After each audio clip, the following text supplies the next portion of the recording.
അലീനയുടെയും മനുഷ്യങ്ങളുടെയും വരാൻ പോകുന്ന ദിവസങ്ങളിൽ നല്ലൊരു കഥ കേട്ടാലോ? വീഡിയോ ഇഷ്ടപ്പെടുവാണെങ്കിൽ ഒന്ന് ലൈക്ക് ചെയ്ത് ഹൈപ്പ് ചെയ്യാൻ മറക്കരുത്. അതോടൊപ്പം തന്നെ ആദ്യമായി കാണുന്നവരാണെങ്കിൽ സബ്സ്ക്രൈബ് ചെയ്യാനും മറക്കരുത് കേട്ടോ. എല്ലാ ദിവസവും ഉച്ചയ്ക്ക് അലീനയുടെയും മനുഷ്യങ്ങളുടെയും വരാൻ പോകുന്ന ദിവസങ്ങളിലെ കഥകൾ ചാനലിനകത്ത് അപ്ലോഡ് ചെയ്യുന്നുണ്ട് കേട്ടോ. കാണാൻ താല്പര്യമുള്ളവർ കയറി കാണുകയും വീഡിയോ ഇഷ്ടപ്പെടുവാണെങ്കിൽ ഒന്ന് കമന്റ് ചെയ്യാനും മറക്കരുതേ. അങ്ങനെ നമ്മൾ കാണുന്ന ഒടുവില് മനുശങ്കർ അലീനയെ കാണാനായിട്ട് കുളത്തൂപ്പുഴ വീട്ടിലേക്ക് വരുവാണ്. അപ്പം ലൊക്കേഷനും കാര്യങ്ങളൊക്കെ അലീന പറഞ്ഞു കൊടുത്തിട്ടുണ്ടായിരുന്നു, എവിടെയാ എങ്ങനെയാന്നൊക്കെയുള്ള കാര്യങ്ങളൊക്കെ. അങ്ങനെ ഒടുവില് മനുശങ്കർ വരുന്ന സമയത്ത് ഒരു ടെൻഷൻ ഉണ്ടായിരുന്നു. കാരണം നായ്ക്കളൊക്കെ ഉണ്ടെന്ന് അലീന പറഞ്ഞിട്ടുണ്ടായിരുന്നു. ഒരു പക്ഷെ ഇനി നായ്ക്കൾ വല്ല ഉപദ്രവിക്കോ എന്നൊരു ചിന്തയൊക്കെ ഉണ്ടായിരുന്നു. എന്നാലും മനുശങ്കർ അതൊന്നും പേടിച്ചില്ല. അലീനയെ കാണാനായിട്ട് വരുന്നതല്ലേ, അതുകൊണ്ട് മനുശങ്കർ നല്ല ധൈര്യമായിരുന്നു.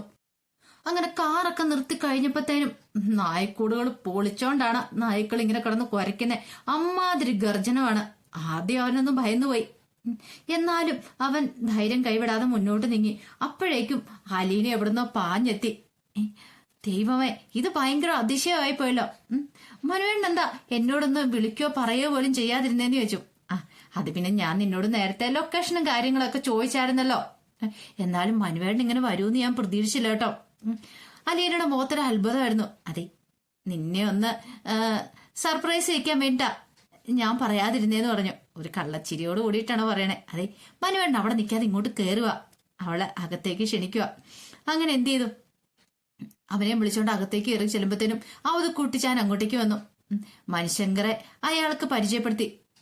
അവധിക്കുട്ടിച്ചായനെ പരിചയപ്പെടുത്തുകയും ചെയ്യാണ്. ആരെ എന്താ ഏതാന്നൊക്കെ പരിചയപ്പെടുത്തുകയും ചെയ്തു. അങ്ങനെ മനുവിനെ അവിടെ ഇരുത്തിയിട്ട് ചായ എടുക്കാനായിട്ട് അലീന അടുക്കളയിലേക്ക് പോയി. ആ സമയത്ത് അവധിക്കുട്ടിച്ചായൻ മനുശങ്കരെ കുറിച്ചുള്ള കാര്യങ്ങളൊക്കെ തിരക്കുന്നുണ്ട്. ജോലി എന്താ, എങ്ങനെയാ, എന്താ വീട്ടുകാരെ കുറിച്ചോ എല്ലാം വിസ്തമായിട്ട് തന്നെ ചോദിച്ചറിഞ്ഞു. അപ്പോഴേക്കും അലീന ചായയൊക്കെ ആയിട്ട് വന്നു. മനുവേട്ടൻ വാ ചായ കുടിക്കാന്നൊക്കെ പറഞ്ഞു. അങ്ങനെ അവനെ അവിടെ ഡൈനിങ് ടേബിളിൽ കൊണ്ടുവരുത്തി അവിടെ വെച്ച് ചായയും പലഹാരങ്ങളെല്ലാം കൊടുക്കുകയാണ്. മനുശങ്കരൊന്നും വേണ്ടാന്ന് പറഞ്ഞെങ്കിലും അലീനെ നിർബന്ധിക്കുക. എന്താ മനുവേട്ട അത് കഴിക്കാനൊക്കെ പറഞ്ഞ് നിർബന്ധിച്ചാണ് ഓരോന്നൊക്കെ കഴിപ്പിക്കുന്നേ. അല്ല, എങ്ങനെയുണ്ട് ഇവിടുത്തെ പപ്പ? അവിടുത്തെ അച്ഛനേക്കാൾ ബെറ്റർ ആണോ? അങ്ങനെ താരതമ്യപ്പെടുത്താനൊന്നും പറ്റില്ല.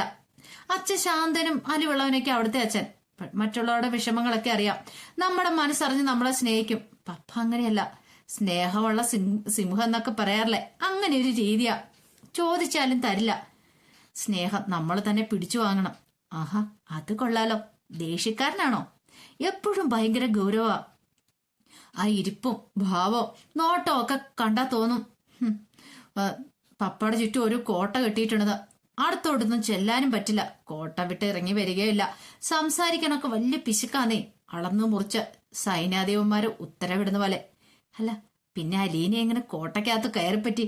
ഒരു ചെറിയ ചിരിയോട് കൂടിയിട്ടാണ് മനു എന്ന് ചോദിക്കുന്നത്. ഞാൻ ആ കോട്ടയ്ക്ക് തുരങ്കം വെച്ചു എന്ന് അലീന ചിരിയോട് തിരിച്ചും പറഞ്ഞു. അല്ല, നിന്റെ അടുത്ത് ദേഷ്യം കാണിക്കുവോ? ഓ, അതിപ്പോ സാക്ഷാൽ ദൈവം തമ്പരാൻ വന്നാലും പപ്പ കണ്ണുരുട്ടി കാണിക്കും. ഇഷ്ടപ്പെടാതെ വല്ലതും പറഞ്ഞിട്ടുണ്ടെങ്കിൽ ഗെറ്റ് ഔട്ട്. പക്ഷെ എന്നോട് ഇതുവരെ ഗെറ്റ് ഔട്ട് ഒന്നും പറഞ്ഞിട്ടില്ല കേട്ടോ. 23 വർഷം ഞാൻ അനാഥാലയത്തിലാണല്ലോ ജീവിച്ചതെന്ന് ഓർക്കുമ്പോ പപ്പായ്ക്ക് ഭയങ്കര വിഷമ. അല്ല, വല്യപ്പച്ചൻ എങ്ങനെയുള്ള ആളാ? എന്നെ ഇവിടുന്ന് ഓടിക്കാൻ വേണ്ടിയേ പുനലൂരിന്ന് പാഞ്ഞു വന്നയാളാ. എന്നിട്ട് നോക്കുമ്പോഴുണ്ട് വെല്ലുമ്മച്ചി എന്ന ചെറുപ്പക്കാരിയായിട്ട് നേരെ കൺമുന്നില്. മരിച്ചുപോയ വെല്ലുമ്മച്ചിയുടെ തലസ്വരൂപമാണത്ര ഞാന്. നടപ്പ്, നോട്ടോ, വർത്തമാനം, ചിരി എല്ലാം അതുപോലെ തന്നെയാണെന്നാ വെല്ലുമ്മച്ചൻ പറയണേ. അതിനുശേഷം ഞാൻ എന്നും വെല്ലുമ്മച്ചിക്ക് വേണ്ടി പ്രാർത്ഥിക്കും. ഞാൻ കണ്ടിട്ടില്ലെങ്കിലോ പാവം വെല്ലുമ്മച്ചിയാണല്ലോ സ്വന്തം ചായ, ശബ്ദോ, സ്വഭാവോ എല്ലാം എനിക്ക് അനുഗ്രഹിച്ചു തന്നത്. എനിക്ക് ചിലപ്പോ തോന്നും ഏതോ കാണാമറയത്തുന്ന ഒരു ചെറിയ ചിരിയോടുകൂടി വെല്ലുമ്മച്ചി എന്നെ നോക്കുന്നുണ്ടെന്ന്. ഈ ഭൂമിയിൽ ഒരു ജീവിതം കിട്ടിയതിന് നമ്മള് ആരോടെല്ലാമാ കടപ്പെട്ടിരിക്കുന്നത്, അല്ലേ മനുവേട്ട?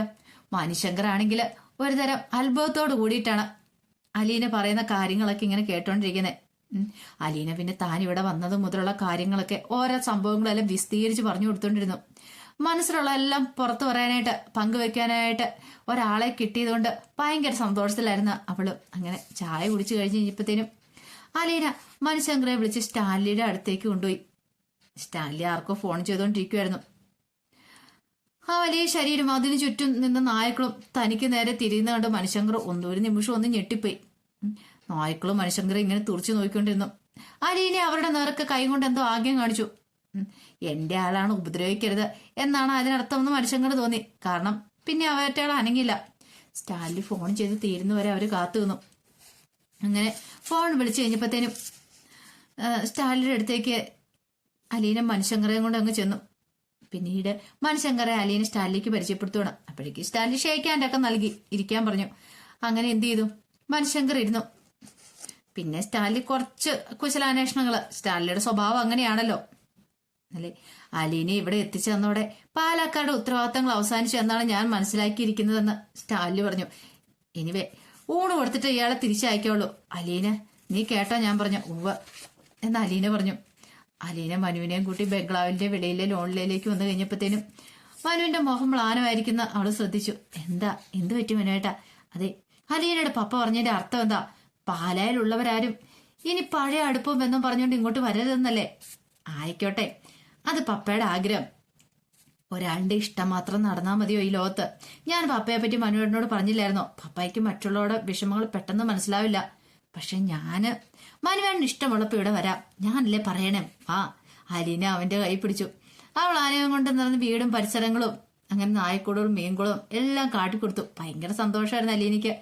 മനുഷ്യങ്ങനെ കൈ പിടിച്ച് അങ്ങനെ കൊണ്ടുവന്നെല്ലാം കാണിച്ചു കൊടുക്കാനായിട്ട്. അതെ, അലീനയുടെ പപ്പയുടെ ഭാര്യയും മക്കളും ഇങ്ങോട്ട് വരാറില്ലേ? സ്വാഭാവികമായിട്ടുണ്ടാകുന്ന ചോദ്യം വേണം. അത് കേട്ട് കഴിഞ്ഞപ്പം അലീന പറഞ്ഞു, കുറച്ചു ദിവസം മുമ്പാ വന്നിട്ട് പോയത്. എന്നിട്ട് അവൾ ആ സംഭവമൊക്കെ വിവരിച്ച് കേൾപ്പിക്കുക. പപ്പ അവരെല്ലാം തുരുത്തി വിട്ടെന്നേ. പിന്നെ ആരും ഇങ്ങോട്ടേക്ക് വന്നിട്ടില്ല.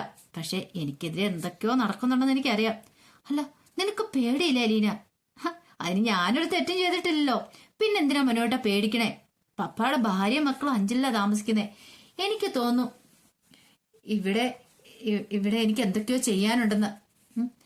അവരെല്ലാം ഇവിടെ കൊണ്ടുവന്ന് താമസിപ്പിക്കണം. പപ്പയുടെ സ്വഭാവം മാറ്റിയെടുക്കണം. എല്ലാരും കൂടെ ഒത്തൊരുമിച്ച് സന്തോഷമായിട്ട് ജീവിക്കുന്നതാണ്. അതെങ്ങനെ സാധിക്കും? എനിക്കറിയില്ല. ദൈവം എന്തെങ്കിലും ഒരു വഴി കാണിച്ചു തരുമായിരിക്കും. അല്ലെങ്കിൽ എന്തിനാ ഈ വഴിയെല്ലാം നടത്തി എന്നെ ഇവിടം വരെ എത്തിച്ചേ? ഇതെല്ലാം കഴിഞ്ഞ് നിനക്ക് വേണ്ടി നീ എന്നു മുതലാ ഒന്ന് ജീവിച്ചു തുടങ്ങണേ എന്ന് ചോദിക്കണമെന്നുണ്ടായിരുന്ന മനുശങ്കരന്. പക്ഷേങ്കിൽ അവനത് ചോദിച്ചില്ല. അങ്ങനെ അലീന അവനെയും കൂട്ടി അടുക്കളയിലേക്ക് പോയി. ഉച്ചഭക്ഷണം ഉണ്ടാക്കുന്നതിനിടയിൽ അവൾ പാലോസ എണ്ണമായി ഉണ്ടാക്കിയ വഴക്കിനെ പറ്റിയും അവനോട് പറഞ്ഞു. അലീനയുടെ വിലക്കിനെ അവഗണിച്ച് അവന് ചില്ലറ സഹായങ്ങളൊക്കെ ചെയ്തു കൊടുക്കുന്നുണ്ടായിരുന്നു. പിന്നീട് പറഞ്ഞു, ഞാനൊരു സത്യം പറയട്ടെ അലീന. അതെ, മനുവണ്ണൻ എത്ര സത്യം വേണമെങ്കിലും പറഞ്ഞു. അവനെ നോക്കിക്കൊണ്ട് ചിരിച്ചോണ്ടാണ് അലീന എന്ന് പറയണേ. അതെ, നിനക്ക് കുറെ മാറ്റം വന്നു കേട്ടോ. കടപ്പാട്ടിരുന്ന് പോന്നപ്പോഴത്തെ അലീനയൊന്നും അല്ല. ഇത്രയൊന്നും സംസാരിച്ച് ഞാൻ കേട്ടിട്ടേ ഇല്ല. നീ രൂപത്തിലും ഭാവത്തിലും സ്വരത്തിലും ഒക്കെ ഒരു മാറ്റമുണ്ട്. വാക്കുകൾക്ക് ഒരു ആധികാരിക വന്നിട്ടുണ്ട്. നടപ്പിനും എടുപ്പിനും കുറച്ചുകൂടെ സ്പീഡായി. മുന്നോട്ട് വരാൻ ഒരു ശങ്കയില്ല. പഴയ പോലെ ഡോർ കട്ടിന് പിന്നെ നിൽക്കുന്ന ആളുമല്ല. ഓ, ഞാനിപ്പോ റിട്ടയർഡ് കിട സ്റ്റാലി ജോസഫിന്റെ മോളല്ലേ മനുവേട്ടാ. ആ ഒരു ആത്മവിശ്വാസം അത്ര ചെറുതല്ലല്ലോ. പപ്പ സ്വാർത്ഥനും പരുക്കനും ഒക്കെ ആയിരിക്കാം. എന്നാലും എനിക്കറിയാം എന്നോട് വലിയ ഇഷ്ടമാണെന്ന്. ആദ്യമൊക്കെ ഞാൻ ആരാണെന്ന് പറയാൻ പപ്പായ്ക്ക് മടിയായിരുന്നു. ഇപ്പൊ ആര് ചോദിച്ചാലും പറയും ഇതെന്റെ സ്വന്തം മോളാണെന്ന്. പപ്പ അത് പറയുമ്പോ ഞാൻ ഒന്നുകൂടെ പപ്പയുടെ അടുത്തേക്ക് ചേർന്ന് നിൽക്കും. 24 വർഷത്തോളം അനാഥയായി ജീവിച്ച് മറ്റുള്ളവരുടെ മുന്നിൽ എനിക്ക് ആദ്യമായിട്ട് കിട്ടുന്ന അംഗീകാരമല്ലേ മനുവേട്ടാ. നിനക്കുണ്ടായ മാറ്റങ്ങൾ നെഗറ്റീവ് ആണെന്നല്ല ഞാൻ പറഞ്ഞത്. ഇങ്ങനെ തന്നെ വേണം. ചെറിയ പുഞ്ചിരിയോട് കൂടിയിട്ടാ മനു അത് പറയണത്. ഉച്ചയൂണിന് ശേഷം അലീനെ ബൈജുവിനെ വിളിച്ച് കാർ ഇറക്കാൻ പറഞ്ഞു. അവൾ മനുവിനെ പപ്പയുടെ തോട്ടം കാണിക്കാൻ കൊണ്ടുപോവുകയാണ്. അത് കുടിച്ചാൻ അവരോടൊപ്പം ചെല്ലാനായിട്ട് താല്പര്യം പ്രകടിപ്പിച്ചു. അങ്ങനെ കാറിലിരിക്കാൻ മണിശങ്കർ അലീനയോട് ചോദിച്ചു, അല്ല എറണാകുളത്തൊരു കൂട്ടുകാരി ഉണ്ടല്ലോ രേവതിക്കുട്ടി, അവളെ വിളിക്കാറുണ്ടോ? ചിലപ്പോഴൊക്കെ വിളിക്കും. എന്താ മനുവേട്ട രേവതിക്കുട്ടി ചോദിച്ചേ? മനുവേട്ടൻ അങ്ങനെ ചോദിക്കാൻ വഴിയില്ലല്ലോ. അതെ, എന്റെ ലാപ്ടോപ്പിൽ കുറച്ച് പടങ്ങളുണ്ട് പഴയത്. രോഹിത്തിനെയും കൂട്ടി എറണാകുളത്ത് പോയപ്പോൾ എടുത്തേ. അത് കണ്ടിട്ട് എന്റെ ചില ഫ്രണ്ട്സിന് അവളെ കല്യാണം കഴിക്കാൻ ആഗ്രഹമൊക്കെ ഉണ്ട്. അവൾ കൊച്ചല്ലേ മനുവേട്ടാ. 2-3 വർഷം കഴിയുമ്പോ അവൾ ഇച്ചിരൂടെ വലുതാവളെ വെയിറ്റ് ചെയ്യാനൊക്കെ പറഞ്ഞു. പലരും തയ്യാറാന്ന് പറഞ്ഞു. എന്നാലും ഒരാൾക്കല്ലേ അവളെ കല്യാണം കഴിക്കാൻ പറ്റുള്ളൂ. അലീന മോഹൻ തിരിച്ചൊരു ചെറു പുഞ്ചൂരോട് കൂടിയിട്ടാണ് ചോദിക്കുന്നത്. അപ്പോഴേക്കും മനുശങ്കർ നോക്കി. നല്ല ഭംഗിയുണ്ടായിരുന്നു ആ സമയത്ത് അലീനയെ കാണാനെന്ന് അവന് തോന്നി. കാരണം എത്ര ദിവസത്തിന് ശേഷം ഇപ്പോഴൊന്ന് കാണുന്നേ. അലീന മനുവിന്റെ കണ്ണിലേക്ക് നോക്കിയപ്പോ തന്നെ അലീനയ്ക്ക് മനസ്സിലായി. കാരണം മനുവേണ്ട തന്നോട് എത്രമാത്രം സ്നേഹമുണ്ടെന്ന്. ആ സ്നേഹം ആ മുഖത്തൊന്ന് വായിക്കാൻ അലീനയ്ക്ക് മനസ്സിലാവുന്നുണ്ടായിരുന്നു, വായിച്ചറിയാൻ പറ്റുന്നുണ്ടായിരുന്നു. അതെ, പിന്നൊരു കാര്യമുണ്ട് മനുവേട്ട.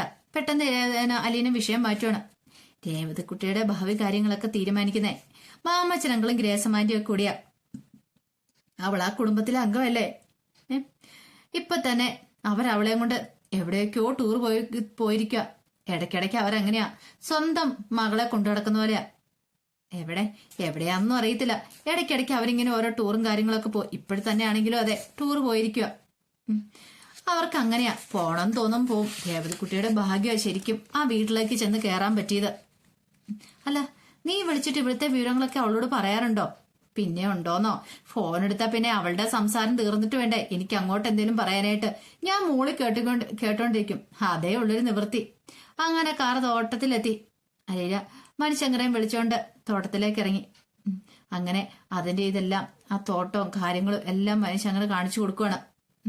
എല്ലാം കാണിച്ചു കൊടുത്തിട്ട് പറഞ്ഞു, അതെ എങ്ങനെയുണ്ട് മനുവേട്ടന്, ഇഷ്ടപ്പെട്ടോ? ഞാൻ ഇഷ്ടപ്പെട്ടിട്ട് എന്തായാകാനാ? അലീനയുടെ പപ്പ ഒരു എസ്റ്റേറ്റ് ഉടമയല്ലേ, ഞാൻ എത്രയും കരുതിയൊന്നുമില്ല. അത് കേട്ട് കഴിഞ്ഞപ്പോഴത്തേനും അലീന പറഞ്ഞു, അതെ അങ്ങനെയൊന്നും പറയാൻ പറ്റില്ല, എന്നാലും ചെറിയൊരു മുതലാളി എന്ന് തന്നെ പറയാം. അങ്ങനെ 2-3 മണിയായി കഴിഞ്ഞപ്പോഴത്തേനും അവര് തിരിച്ചു ബംഗ്ലാവിലെത്തി. എങ്കിൽ ശരി, ഞാൻ ഉടനെ തിരിച്ചു പോവുക. അല്ല, എന്റെ റൂമൊന്നും ഞാനിതിലെ കാണിച്ചു തന്നില്ലല്ലോ. അതൊരു സർപ്രൈസ് ആയിക്കോട്ടെന്ന് വെച്ചാൽ ഞാൻ കാണിച്ചു തരായിരുന്നേന്ന് പറഞ്ഞു. ഒടുവിൽ അങ്ങനെ അലീന അവനെ തന്റെ മുറിയിലേക്ക് കൊണ്ടുപോയി. വാതിൽ തുറന്ന് അകത്തേക്ക് കയറി കഴിഞ്ഞപ്പോഴത്തേനും ഒരു നിമിഷം മനു ആശ്ചര്യപ്പെട്ടു. ഓഹോ, ഇതൊരു വലിയ റൂമാണല്ലോ, ഒരു റിസോർട്ടിന്റെ വലിപ്പമുള്ള സ്യൂട്ട് റൂം പോലൊക്കെ ഉണ്ടല്ലോ എന്ന് പറഞ്ഞു. അതെ, അത്രയ്ക്ക് കളിയാക്കണ്ട കേട്ടോ, എന്നാലും ഈ വീട്ടിലെ ഏറ്റവും നല്ല മുറിയത് പപ്പ എനിക്ക് വേണ്ടിയിട്ട് ഒരുക്കി തന്ന. ഇപ്പൊ എനിക്ക് ശരിക്കും മനസ്സിലായി ഈ വീട്ടിൽ നിനക്കുള്ള സ്ഥാനം എന്താന്ന്. അലീന പറഞ്ഞു, ശരിയാ, ഞാൻ അവിടെ ആ വീട്ടില് ഒരു കുഞ്ഞു മുറിയിൽ, ഒരു കുടിസ മുറിയില് നിലത്ത് പാവിരിച്ച് കിടന്നോളാം. എനിക്ക് അത്രയൊക്കെ മതിയായിരുന്നു മനുവേട്ട, ഞാൻ അത്രയ്ക്ക് ആഗ്രഹിച്ചിട്ടുള്ളൂ. പക്ഷെ ഇവിടെ അങ്ങനെയല്ല. ഇവിടെ വന്നു കഴിഞ്ഞപ്പോ ഈ വീട്ടിലെ ഏറ്റവും നല്ല മുറി തന്നെ വേണമെന്ന് പപ്പായ്ക്ക് നിർബന്ധം ഉണ്ടായിരുന്നു. പിന്നെ ഈ വീട്ടിൽ എനിക്കുള്ള സ്ഥാനം എന്താന്ന് എനിക്കറിയാം. ഈ വീട്ടിൽ മാത്രമല്ല, എന്റെ പപ്പയുടെ മനസ്സിലും. മനുഷ്യങ്ങൾ കുറെ സമയം അവളുടെ മുഖത്തേക്ക് തന്നെ നോക്കി നിൽക്കുകയാണ്. പാലാ കടപ്പാട്ടിലെ മേനങ്ങളുടെ വീട്ടുവേലക്കാരിൽ നിന്നാണ് കുളത്തോപ്പുഴയിലെ എസ്റ്റേറ്റ് ഉടമയും റിട്ടയർഡ് കേരളമായ സ്റ്റാൻലി ജോസഫിന്റെ മകളിലേക്കുള്ള ഈ സുദീർഘമായ ദൂരം അവൾ താണ്ടിക്കഴിഞ്ഞിരിക്കുന്നതെന്ന് അവന് മനസ്സിലായി. അവൾ അർഹിക്കുന്നിടത്തോളം ഉന്നതിയിൽ എത്തിയിരിക്കുന്നു. ഒരേ സമയം അത് അവനെ സന്തോഷിപ്പിക്കുകയും അതേസമയം അവന്റെ മനസ്സിലൊരു ആശങ്ക ഉണ്ടാകുകയും ചെയ്തു. കാരണം തനിക്ക് ഇവളെ നഷ്ടപ്പെടുവോന്നൊരു പേടി. ഇല്ല, എന്ത് വന്നാലും ഇവളെ ആർക്കും നാം വിട്ടുകൊടുക്കില്ല എന്നൊരു ചിന്ത അവന്റെ മനസ്സിലുണ്ടായി. എങ്ങാനും ഇനി അലീന ഇത്ര വല്ല സെറ്റപ്പിലൊക്കെ അല്ലേ, അപ്പൊ അവൾക്ക് വേണ്ടി വേറെ കല്യാണം ആലോചിച്ചാലോ എന്നൊരു ചിന്തയുണ്ടായി. പിന്നീട് അലീനയുടെ കയ്യിലേക്ക് പിടിച്ചു. അലീനയെ കയ്യിലേക്ക് പിടിച്ചു കഴിഞ്ഞിട്ട് മനു ചോദിച്ചു, അല്ല നീ എന്നെ മറക്കുവോന്ന് ചോദിച്ചു. അതെന്താ മനുവേട്ട അങ്ങനെ പറഞ്ഞേ? അല്ല, ഇത്രയും സൗകര്യങ്ങളും കാര്യങ്ങളൊക്കെ കിട്ടിക്കഴിയുമ്പോ നിന്റെ പപ്പ പറയുന്നതല്ലേ അനുസരിക്കുള്ളൂ നീ. അപ്പൊ പിന്നെ അപ്പോഴേക്കും അലീനയുടെ കണ്ണുകളിലൊക്കെ ഒരു നനവുണ്ടായി. എന്ത് പറ്റി? ഒന്നുമില്ലാന്ന് അലീന പറഞ്ഞു. അതെ, നിന്റെ ഈ കണ്ണീരെന്നെ വല്ലാതെ ഭയപ്പെടുത്തുന്നുണ്ടെന്ന് പറഞ്ഞു. അപ്പോഴേക്കും അലീന പറഞ്ഞു, മനുവേട്ടന്റെ ഈ സ്നേഹം എന്നെയും. ആ സമയത്ത് ആരോ നടന്നു വരുന്നൊരു ഒച്ച കേട്ടു. അതെ, എങ്കിൽ ഞാൻ പോയിക്കോട്ടെന്ന് ചോദിച്ചു. അങ്ങനെ അലീന മൂളി. ഒടുവില് മനുശങ്കർ അങ്ങോട്ട് പോയി. കാറിൽ കയറുന്നതിന് മുമ്പ് മനുശങ്കർ അലീനെ ഒന്ന് നോക്കി. അവൻ എന്തൊക്കെയോ പറയണമെന്നുണ്ട്, പക്ഷെ ഒന്നും പറയാൻ വാക്കുകൾ കിട്ടുന്നില്ല. വല്ലാത്തൊരു ബുദ്ധിമുട്ടുണ്ട്. ഇവിടം വരെ വന്നതിൽ അലീനെ കണ്ടതിൽ സന്തോഷമുണ്ട്, പക്ഷെ അവളെ നഷ്ടപ്പെടുവോ എന്നൊരു പേടി. എപ്പോഴും അവള് തന്നോടൊപ്പം വേണം, ഇനി അവളോട് സംസാരിക്കണം, മിണ്ടണം, അവളുടെ കൂടെ ഇരിക്കണം എന്നൊക്കെ ആഗ്രഹമുണ്ട്. പക്ഷെ അങ്ങനെ ഇരിക്കാൻ പറ്റില്ല, പോയല്ലേ മതിയാവുള്ളൂ. അങ്ങനെ പിന്നെ ചെന്നിട്ട് വിളിക്കാന്നൊക്കെ പറഞ്ഞോണ്ട് മനുശങ്കർ ഇങ്ങോട്ട് പോയി. മനുശങ്കർ യാത്ര പറഞ്ഞ് പോയി കഴിഞ്ഞപ്പോഴത്തേനും അലീനയ്ക്ക് വല്ലാത്തൊരു ബുദ്ധിമുട്ട്. ഇതിനു മുമ്പ് ഒരിക്കലും ഇത്ര തീവ്രമായ വേദന ഉണ്ടായിട്ടില്ലെന്ന് തോന്നി. കാരണം എന്തോ വല്ലാത്തൊരു വിഷമം, എന്താ എങ്ങനെയൊന്നും അറിയത്തില്ല. അപ്പോഴേക്കും അലീനയ്ക്ക് ഒരു കാര്യം മനസ്സിലായി. താൻ മനുവേട്ടനെ സ്നേഹിക്കുന്നുണ്ട്, അത്രമാത്രം സ്നേഹിക്കുന്നുണ്ട്. അതുകൊണ്ടാണ് മനുവേട്ടൻ പോയി കഴിഞ്ഞപ്പോഴത്തേനും തനിക്ക് ഇത്രമാത്രം ടെൻഷന് എന്ന് അലീനയ്ക്ക് മനസ്സിലാവുകയും ചെയ്തു. അതിന്റെ കഥകളൊക്കെയാണ് കാണുന്നത്. ഇതിന്റെ ബാക്കി വിശേഷങ്ങളുമായിട്ട് നാളെ ഉച്ചയ്ക്ക് വരാട്ടോ. അപ്പൊ നോവലിനെ അടിസ്ഥാനപ്പെടുത്തിക്കൊണ്ടാണ് ഞാൻ എല്ലാ ദിവസവും ഉച്ചയ്ക്ക് ഈ കഥ ഇടുന്നത് കേട്ടോ. അപ്പൊ കാണാനായിട്ട് താല്പര്യമുള്ളവർ കയറി കാണാൻ ശ്രമിക്കണേ. അപ്പൊ എല്ലാ ദിവസവും ഉച്ചയ്ക്ക് ചാനലിനകത്ത് അപ്ലോഡ് ചെയ്യുന്നുണ്ട്. അപ്പൊ ഇതിന്റെ മുമ്പത്തെ ദിവസത്തെ കഥകൾ കേൾക്കേണ്ടവർക്ക് ചാനലിനകത്ത് കയറി സെർച്ച് ചെയ്ത് നോക്കിയാൽ അറിയാം കേട്ടോ. ഇതിന്റെ മുമ്പത്തെ കഥകളൊക്കെ ചാനലിനകത്തുണ്ട്. അപ്പോൾ ഒരിക്കൽ കൂടി എല്ലാവർക്കും ശുഭദിനം നേർന്നുകൊണ്ട് നിർത്തുന്നു. നന്ദി.